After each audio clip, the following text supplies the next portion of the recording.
Hello বন্ধুরা, বড়দের প্রণাম, ছোটদের ভালোবাসা জানিয়ে আজকে আবার একটা নতুন গল্পে তোমাদের সঙ্গে চলে আসলাম। তো আজকেও আবার কোনো রান্নাবান্নার ভিডিও নিয়ে আসিনি। আজকে নিয়ে এসেছি এই যে ননদের বাড়ি নবমী পুজোর দিন গেছিলাম সেই ভিডিওটা নিয়ে। তো আমি আর আমার বড় মশাই দুজনে মিলে বেরিয়ে পড়লাম। তো তোমাদের তো আগের ভিডিওতে বলেছিলাম ননদের বাড়ির ঠাকুরটাও দেখেছিলাম, তখন পুজো হয়নি। আর বলেছিলাম যে পুজোর মধ্যে আবার আসলে তোমাদের সেটা দেখাবো, তো তার জন্য তোমাদের সামনে ভিডিওটা আজকে শেয়ার করলাম। দেখো, দেখতে দেখতে আমরা তপসিয়া মোড় চলে এসেছি, আর তপসিয়া মোড় থেকে বাঁদিকে বাইপাসে রাস্তাটা ধরে নিয়েছি। তো কালকে ছিল ভিডিওটা, কিন্তু আমি ভিডিওটা তোমাদের সঙ্গে কালকে দেখাতে পারিনি, কারণ ওখানে থেকে এত শরীর ছিল, মানে মাথা তুলতে পারলাম না। তো তাই ভিডিও এডিট করে তোমাদের শেয়ার করতে তার একটু শরীরটা হয়েছে, তাই তোমাদের ভিডিওটা আমি আজকে শেয়ার করি। তো দেখো, দেখতে দেখতে অনেকটাই চলে এসেছি।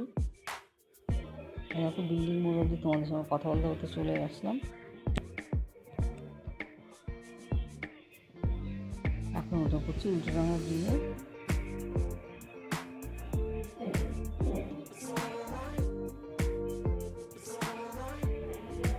শ্রীভূমি পার করছি এখন। আর এখানে দেখো একটা প্যান্ডেল বাঁ হাতে দেখতে পাচ্ছ, খুব সুন্দর করছে ছোটোর মধ্যে। আর এই যে ডান দিকে আমরা তিনজনের রাস্তাটায় ঢুকে পড়লাম। এই দেখো লোকনাথ মন্দির, তেঘরিয়া লোকনাথ মন্দির কে কে নাম শুনেছো বা দেখেছো দেখো সামনে। আর তেঘরিয়া মন্দিরের গা দিয়ে যে রাস্তাটা ঢুকছে, এই রাস্তাটা দিয়ে গেলে একটুখানি গেলে অন্নদার বাড়িতে দেখো আমরা চলে এসেছি। আর একটুখানি রাস্তা হেঁটে চলে যাবো। তো দেখতে দেখতে দেখো চলে এসেছি। এই যে বাঁ হাতের তিনতলা বাড়িটা, এটাই অন্নদার বাড়ি। আর এই যে ওদের রুম, কিন্তু এখন তালা দেওয়া, যেহেতু ওপরে পুজো হচ্ছে। তো পুজো শেষ মুহূর্তে আমরা এসে পৌঁছেছি, তখন তোমার যজ্ঞের ঠিক পড়া ছিল, আর তোমার চরণামূর্তি ছিল। কিছু হলেও পেয়েছি একটু। তো দেখো, সেই তো মা তো সাজা অবস্থায় ছিল না, আজকে মা সেজে বুঝে পুরো বসে আছে।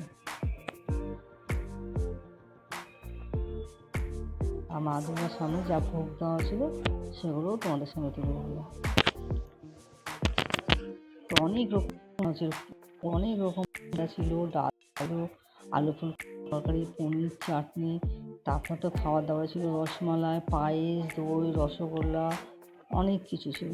তো তারপরে এই যে আমাদের খাওয়া দাওয়া শুরু করে আবার একটু রেস্ট নিয়ে বেশ কিছুক্ষণ ছিলাম, তারপর আমরা বেরিয়ে আসবো বাড়ির উদ্দেশ্যে। আর এই আলপনাটা, এটাও কিন্তু খুব সুন্দর হয়েছে, এটাও যে ঠাকুরটা বানিয়েছিল সেই দিয়েছিল। তো আজকের মতো ভিডিওটা এখানে শেষ করছি। সবাই ভালো থাকবেন, সুস্থ থাকবেন। যদি আমার ভিডিওটা ভালো লেগে থাকে তো একটা লাইক ও সাবস্ক্রাইব